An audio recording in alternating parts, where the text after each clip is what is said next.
तो हम velocity time graph समझ रहे थे। वेलोसिटी टाइम ग्राफ में मैंने पहले ही बताया इसमें कि 1 सेकंड पर जब हम ऑब्जर्व करेंगे ऑब्जेक्ट को कितने 3 मीटर पर सेकंड पर है, 2 सेकंड में 3 मीटर पर सेकंड पर, और 3 सेकंड में 3 मीटर पर सेकंड, और 4 सेकंड पर भी 3 मीटर पर सेकंड पर है। डेट मीन्स यहाँ पर वेलोसिटी क्या होगी, कांस्टेंट होगी। क्या होगी? और एक्सेलरेशन कितना होगा? 0 होगा। कोई दिक्कत? क्लियर? ठीक है। अब अगले का अगर ग्राफ में इसमें देखेंगे तो पहले सेकंड पर ऑब्जेक्ट जो है 1 मीटर पर सेकंड, दूसरे सेकंड में ऑब्जेक्ट 2 मीटर पर सेकंड में बढ़ गया, तीसरे सेकंड में ऑब्जेक्ट जो है 3 मीटर पर सेकंड, और चौथे सेकंड में 4 मीटर पर सेकंड पर बढ़ चुका है ऑब्जेक्ट। ठीक है, यानी कि पर सेकंड ऑब्जेक्ट की जो वेलोसिटी है वो 1 मीटर पर सेकंड बढ़ रही है। तो जब 1 मीटर पर सेकंड बढ़ रही है इसका मतलब वेलोसिटी क्या कर रही है? इंक्रीजिंग कर रही है। क्या? Velocity increasing, that is positive क्या है? एक्सेलरेशन।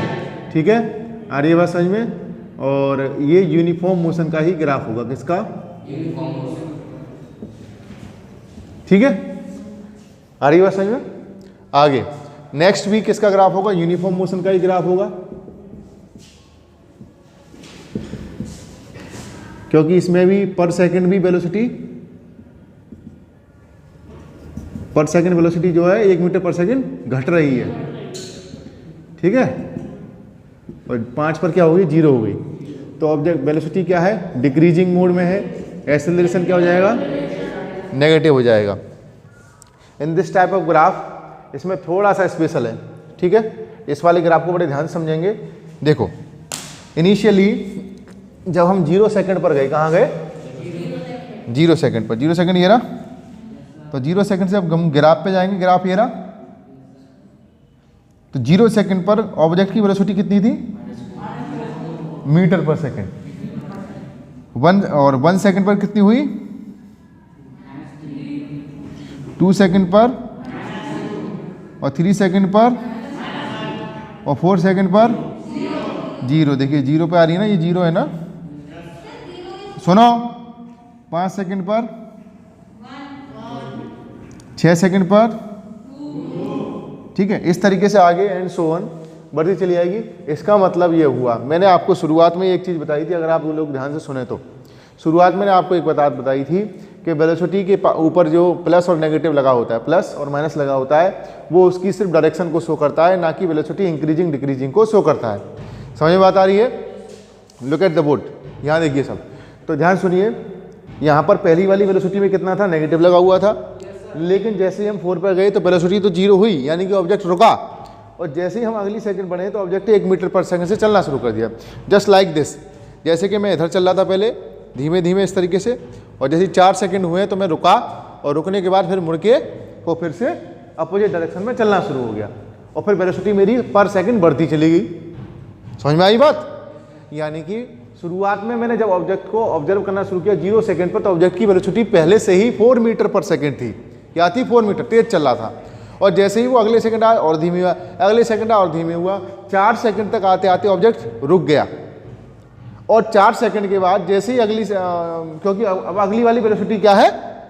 मतलब पॉजिटिव हो गई है। पॉजिटिव वेलोसिटी का मतलब क्या है? नेगेटिव पॉजिटिव मतलब डायरेक्शन, अपोजिट डायरेक्शन हो जाना, जिधर चल रहा था उसके अपोजिट में चलना शुरू हो जाना। समझ में आई बात? तो ये ग्राफ ये शो करता है। ठीक है, पॉज कर दीजिए।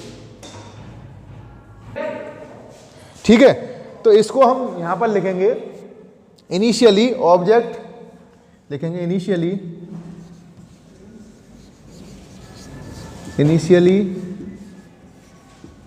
ऑब्जेक्ट हैज 4 मीटर पर second and velocity is decreasing till कितना सेकंड है? कहां पे 0 हुआ? 4 सेकंड, डेट इज 0। कितनी वेलोसिटी आती है? 0। आफ्टर दैट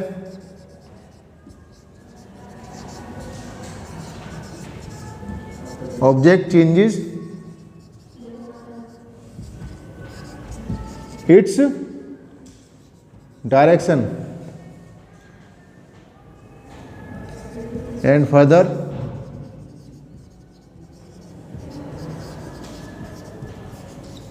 velocity is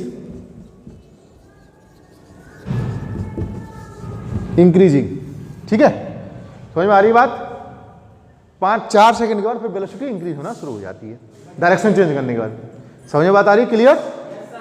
अच्छा, आप लोगों को इसको बता दें, इसका स्लोप क्या देता है, इसका एरिया क्या देता है, वो भी बता देते हैं। तो इसका अगर स्लोप देखेंगे कल की तरह, अगर इसका स्लोप देखेंगे तो tan थीटा इक्वल टू हो जाएगा परपेंडिकुलर, यानी कि ये क्या है, velocity upon time. Velocity upon time क्या होता है? एक्सेलरेशन। इसका मतलब slope of velocity time gives acceleration. समझ में आ रही बात? u 0 से कोई लेना देना नहीं यहाँ पे। एक्चुअल फॉर्मूला जो है वेलोसिटी अपॉन टाइम होता है, एक्चुअल फॉर्मूला जो है। समझ में आ रही बात? तो अगर इसको हम वैसे ही लिखेंगे, ऐसा यूनिट में भी चेक करेंगे तो मीटर पर सेकंड अपॉन सेकंड क्या हो जाएगा? मीटर पर सेकंड स्क्वायर। और मीटर पर सेकंड स्क्वायर किसकी यूनिट होती है? बस, आ रही बात समझ में? ठीक है, इसका एरिया क्या देगा, ध्यान से देखेंगे। Area of this graph half base क्या है, टाइम इंटू वेलोसिटी। ये एक्चुअल में क्या है, हाफ सेकेंड इंटू मीटर पर सेकंड, सेकंड से सेकंड कट गया, हाफ मीटर। मीटर किसका यूनिट है? वेलोसिटी के केस में डिस्प्लेसमेंट का, स्पीड के केस में डिस्टेंस का। हाँ, तो इसका मतलब क्या हुआ, ये इसका एरिया क्या देगा हमें, क्या देगा? डिस्प्लेसमेंट। क्या याद रखेंगे? इसका मतलब वेलोसिटी टाइम ग्राफ जब आएगा और कहा जाएगा find the displacement of the object, तो then we can find out the area of the graph, that is area of the triangle. समझ में आ रही है? सेकेंड इक्वेशन ऑफ मोशन का जब निकालेंगे हम, पहली इक्वेशन ऑफ मोशन के बाद सेकेंड इक्वेशन मोशन की जो है s equal to U T plus half A T square, आ रही बात समझ में? उसको जब निकालेंगे तो हम एरिया से ही निकालेंगे, एरिया से निकालेंगे। फॉर एग्जाम्पल अब आगे बढ़ते हैं हम इसमें, और आगे इसमें फर्स्ट इक्वेशन ऑफ मोशन सीखते हैं। ठीक है, थोड़ा पॉज करो।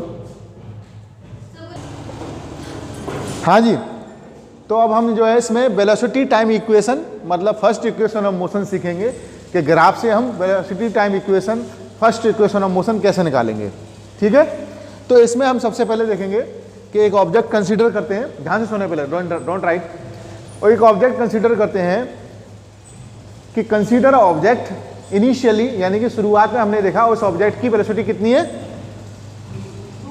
u है। देखो 0 सेकंड पर कितनी वेलोसिटी है, u है ना। इनिशियली वेलोसिटी कितनी है, u। आफ्टर सम टाइम, कुछ समय बाद, टाइम के बाद वेलोसिटी कितनी हो गई, कितनी होगी वेलोसिटी, v वेलोसिटी होगी। ये ऑब्जेक्ट कंसीडर करना है, तो हम लिखेंगे consider an object, an object initially velocity u, ठीक है, after some time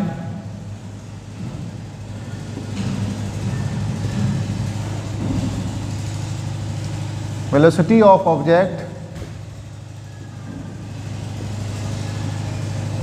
becomes b, so acceleration of object equal to, ध्यान से सुनिए, अभी आप लोगों को जस्ट 1 मिनट पहले मैंने बताया एक्सेलरेशन कैसे निकालते हैं ग्राफ से, बीटी ग्राफ से।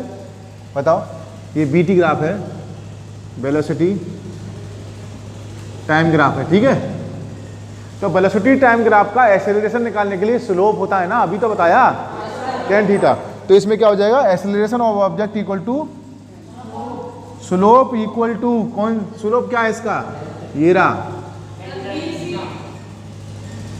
tan theta equal to BC upon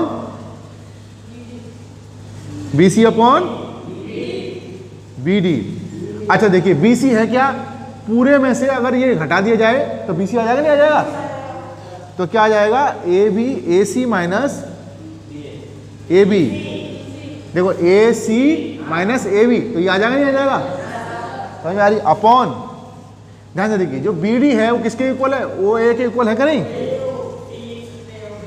हाँ वेरी गुड। तो एक्सेलरेशन ऑब्जेक्ट होता क्या, एक्सेलरेशन ऑब्जेक्ट का, ध्यान से देखिए, A ही तो होता है, ए से डिनोट कर लिया, इक्वल टू ये क्या है पूरा ए सी,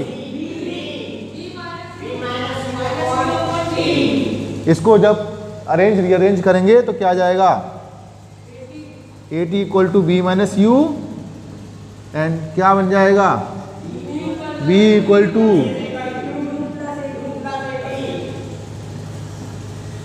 ठीक है, ये हो गया। अब इसको लिख देंगे, this is required velocity time equation, this is required